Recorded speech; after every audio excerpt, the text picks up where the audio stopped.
Hey, I'm Allison with FlickDirect. How are you today, sir? Good. How are you doing, Allison? I am doing great. So, when you read the script for Devil's Workshop, what first drew you to the script, the story, and specifically to Donald? Well, I thought, I've been acting for pretty much my entire life now. Hmm. I'm 37. I've been acting since I was 10, so 27 years. Yeah. And I thought it would be fun to kind of play the satirical kind of like malevolent actor in the audition rooms, like just the shady guy who's just kind of represents everyone's worst idea of what actors are like. He's just terrible in every way. Yeah. He's a total narcissist. He doesn't really care about the craft at all, but he wants to get ahead. And there were a lot of funny qualities, and I was like, okay, well, it will be funny to play an actor, uh, you know, play, my own profession. And Yeah. I think that it's always fun to kind of send up your own profession and your own industry a little bit. If you can't make fun of yourself, who can, right? Yeah. So, without naming names, then going into my next question, how many actors, or were there specific actors in your mind that you kind of modeled Donald after? Well, because I've been doing it for so long now, Hmm. and there's probably so many contenders for like worst person. No, I don't know. I don't think that I consciously based anything on any one person, which is actually a little bit Hmm. unlike me because sometimes I will do that, but I don't remember doing that at all. I think what it was because I was so familiar with some of those kind of annoying qualities of actors. There was almost like too much to choose from. So it was like I just was able to kind of do it like surprisingly easy. I mean, it's in a certain sense, it's like I think a lot of actors would not have the hardest time playing a role like that just because, if another actor says or does something that annoys you, you don't forget that very easily. Yeah. Usually you remember it and you're annoyed when you think about it. So it wasn't the most research I've ever done for a movie. Let's put it that way. I had a lot of fun playing the part though, and the comedic element and finding the comedic beats within the scenes with Chris, the screenwriter, Hmm. and the other actors. It was really a lot of fun. We wanted the character Donald to almost like he's almost like a carnival barker or like a hustler or like the Yes. idea of like a guy who's like he's such a hustler. He's like, yeah, I got this like acting racket. I got to pretend that I'm an artist. And it's like he's just this depraved guy hustler. I mean, it's like all he wants is to succeed.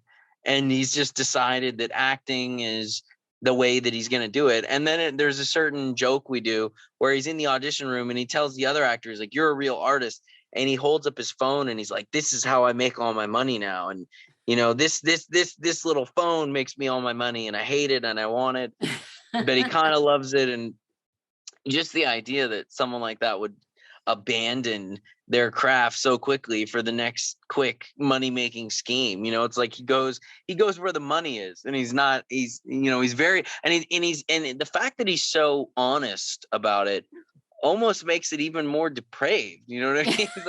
He's so willing to be. He's such a shameless character. I call it kind of the used car salesman syndrome in a sense. Yeah, yeah, yeah. uh, you typically don't necessarily play the bad guy in movies. So, how do you think your fans are going to perceive Donald? Well, I think I've kind of, to a certain degree, some of the villains I've played. Even going back to the last movie I did, Dig, I play a very villainous type of True. character. But I think there is a part of me that tries to kind of weasel my way around it Hmm. by incorporating the humor. And Okay.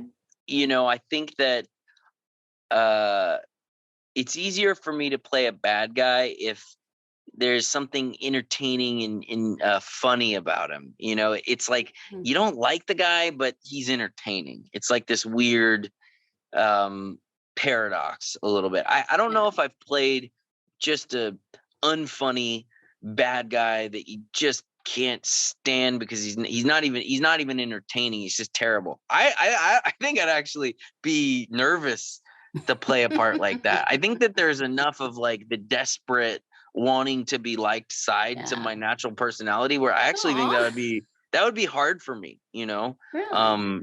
which is maybe why I should do it someday. Yeah.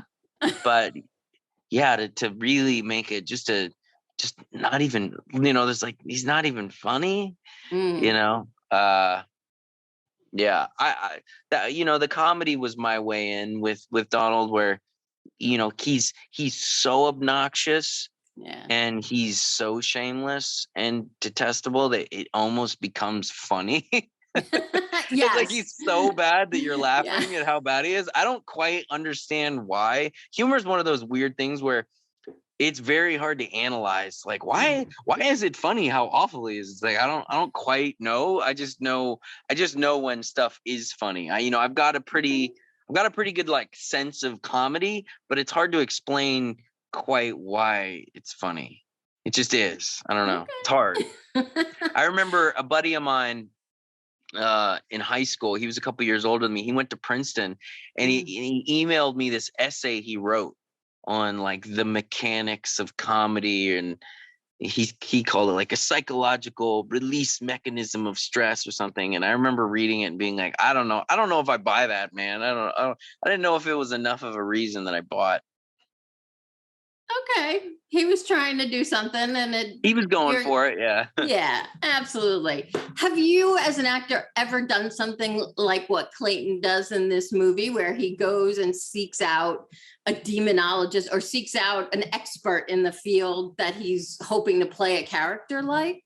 Yeah, I mean, for sure. I mean, there, one of the most fun parts about being an actor often is doing the research, because the research is fun because you're just getting to learn, and a lot of times you're learning about history. When I played Lone Survivor, I hung out with a bunch of Navy SEALs, and I got to talk to these real life warriors and these amazing individuals, and go meet them and go to Coronado to Buds and see where the Navy SEALs train. And, it's like kind of a stress-free part of the job where you're just learning and exploring, life and our planet. And it's really like one of the best parts about the job.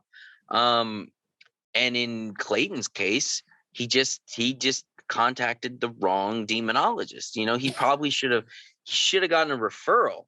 Just putting like an open ad on the internet is, Yes, the cautionary tale of the internet. I want to just quickly talk about your scene with Sarah Coffey, who plays Nikki. It is so intense. How difficult was it for the two of you? How long did it really go on? Was it longer than what we see on screen? Well, the shooting of it went on for a good part of that day.